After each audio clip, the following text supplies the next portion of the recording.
Hello and welcome to episode 2 of the RW and JB Sports Podcast in ATX with your host Justin Ballou and Reagan Williams. Today we'll be talking about the NFL wildcard matchups that are taking place tomorrow and Sunday, and then a preview of the college football playoff between Clemson and Alabama in San Francisco. So let's just start with the first Saturday wildcard matchup. So Reagan, as a Texans fan, what are your keys to the game for Houston?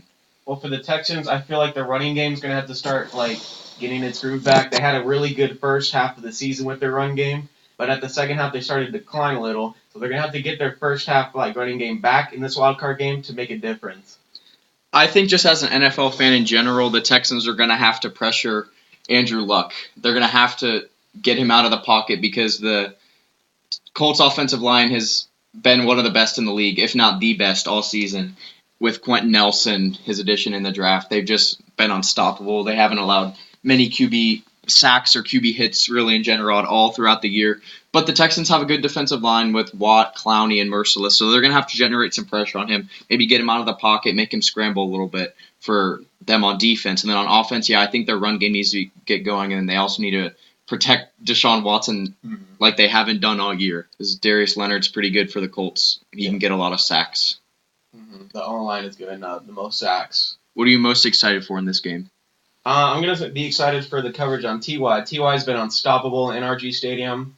Hilton can be stopped. I think the Texans are going to have a really good chance of moving on. A fun fact about this Colts-Texans game is both games this year that they've played have been decided by 3 points or less, so it should be a close game, good fight. And then the second game of the day also takes place in Texas between the Seahawks and Cowboys. So I think for both teams, the running game is the key because the Cowboys obviously have Ezekiel Elliott, arguably the best running back in the league, one of them, if not the best. And then collectively, the Seahawks have the best running game as a team with Chris Carson and Mike Davis. They play the exact same type of game, and one's not really a downgrade from the other, so Wilson always has that option to go to as a check down. What are your keys to the game for both teams in this one?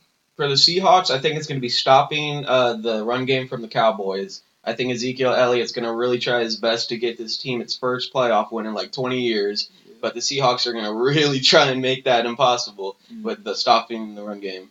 For the Cowboys, I'd also say, is containing Russell Wilson, trying to keep him in the pocket so he doesn't make plays outside of it. Because Russell Wilson, he's a veteran pro, he's been to a Super Bowl, he's won a Super Bowl, and he's going to know what he's going to be doing in this playoff game.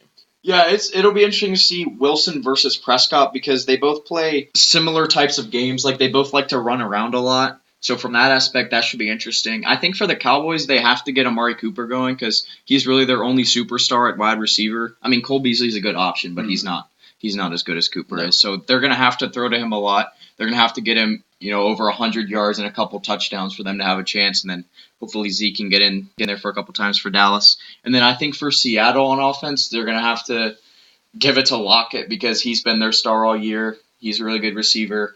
In Dallas, it's going to be hard for the Seahawks. I do think Seattle can come out on top, though, just because they have more experience lately in the playoffs than the Cowboys do. The Cowboys are a lot younger of a team, and the Seahawks have Russell Wilson. Again, like you said, he's won a Super Bowl. He probably should have won 2 in a row, but they didn't run the ball. So I do think the Seahawks will come out on top. The winner of this game will either play the Rams or Saints, depending on who comes out of the Bears game. So that should be a good second-round game as well. So then on Sunday, the first game is the Chargers at Baltimore. So we saw this game a couple weeks ago, Ravens at Chargers, and the Ravens just completely clapped them.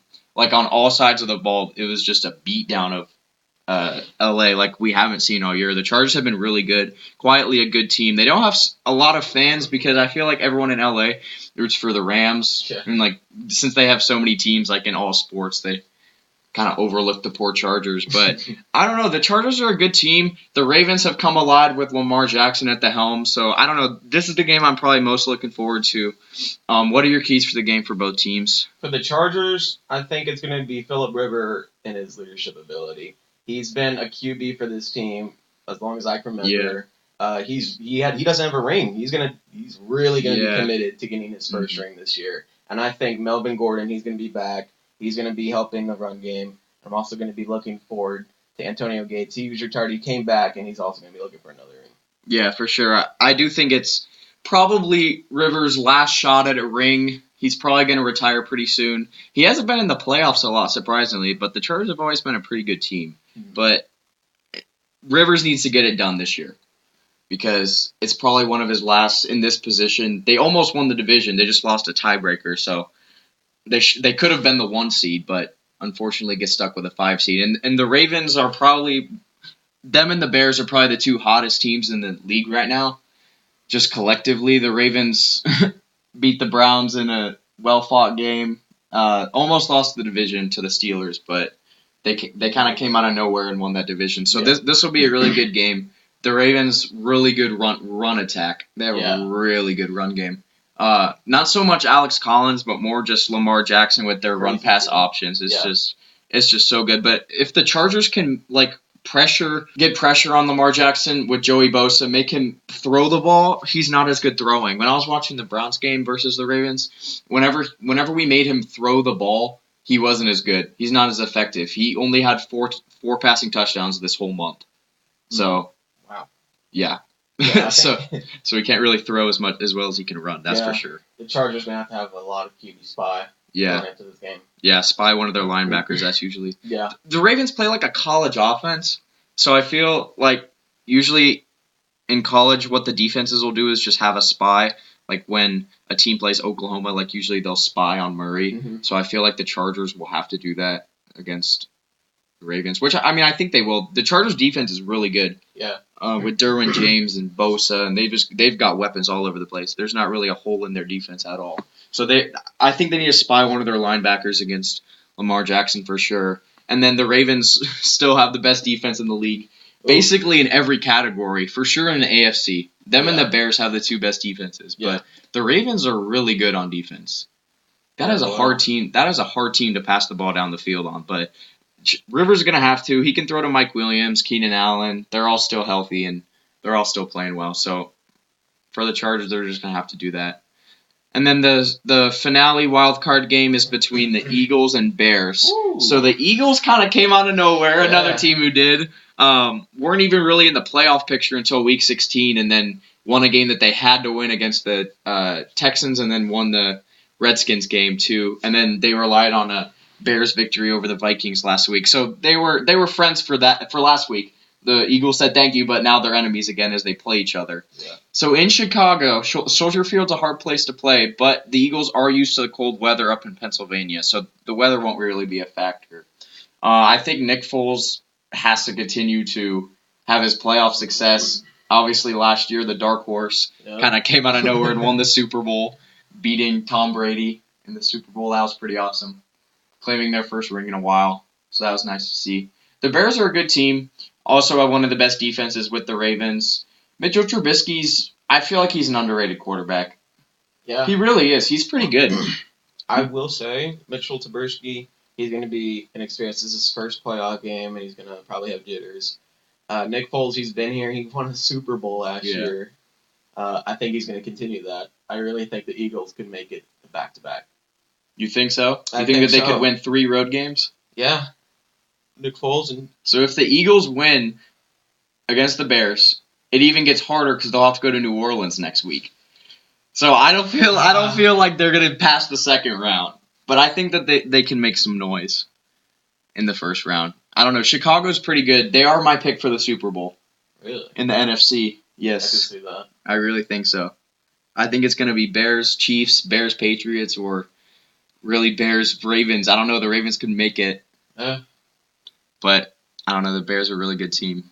They're just going to have to continue that, get Tariq Cohen going early, protect Mitchell Trubisky. The Eagles are going to have to get Foles going. That should be a good game. Both teams are pretty good. The Bears have been good all year. The Eagles kind of came out of nowhere in the second half of the year and got on the playoff picture and then ended up making it. Mm-hmm. So then on Monday, there's even more football. So we have the College Football Playoff National Championship game. For the 4th year in a row, we're going to see Clemson versus Bama. 2 of them have been national championships, and then last year they played in the semifinal, and Alabama just whooped them. Not really a better word for that than just they whooped them. So the Clemson Tigers completely destroyed Notre Dame, as we predicted last week. Yeah.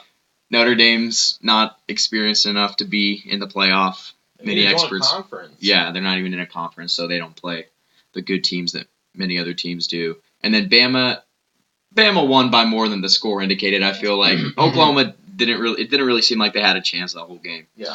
So Bama's just gonna have to do what they did last week, but because Oklahoma's kind of a similar team to Clemson, they don't have the running that Kyler Murray does, but the throwing still, like defensively. Mm-hmm. And then, but Clemson, for them, Alabama's a totally different animal than Notre Dame is.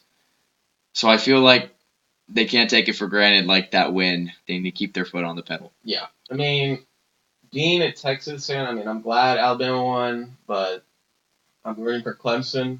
But I will say Alabama is a freak when it comes to these types of things. They've won national championships basically every year. Yeah. So I think Alabama, they've been here so many times. It's nothing new. They're gonna crush Clemson. I agree. I don't know if they're gonna crush them. Clemson could make it. Tua is a monster. I think he should have won Heisman. I'm not gonna lie. You think so? Yeah. I think it should have been Haskins, but Haskins going to Jacksonville. Well, I will say Alabama, they have everything. They have good run defense. They have a good run offense. They have good everything. I think Clemson, they have some of their key players out. I think it's just going to be too much for them. Alabama's a good college school, but their players don't transfer to the NFL, which is kind of weird. They have their stars like Julio and Ridley. Yeah, Ridley, and then Amari Cooper. Mm-hmm. But other than that, they haven't had a quarterback have success in the NFL in a while, which is kind of weird. They do produce NFL talent on defense. Minka Fitzpatrick was the biggest name last year. Yeah. So I don't know. They're just kind of weird. Clemson's kind of the opposite. They do transfer players. They play more of an NFL game than the Crimson Tide do. But I just feel like Nick Saban's more of a college-minded coach than an NFL coach. Yeah. So this should be a good game. I do think Alabama will come on top. I don't think it'll be a blowout, but it should be good. Trevor Lawrence needs to throw for 500 yards for them to have a shot, pretty much, because Tua's going to do the same. So they need to at least match him in passing yards. And then we'll see. It's in San Francisco, which is kind of weird. Both teams have to go all the way across the country. So expect it not to be a sellout. I saw that tickets aren't flying off the market like they have been every other year. Yeah. So we'll see. So that's Monday, and then we have the Texans-Colts, and then Seahawks-Cowboys on Saturday. And then Sunday we have Eagles, Bears, and Ravens, Chargers. So Sunday's definitely the better game there, the better two games there. But just watch football this weekend. Should be a bunch of good games. Determines next weekend. And next weekend will determine the two games that decide the Super Bowl. Mm-hmm.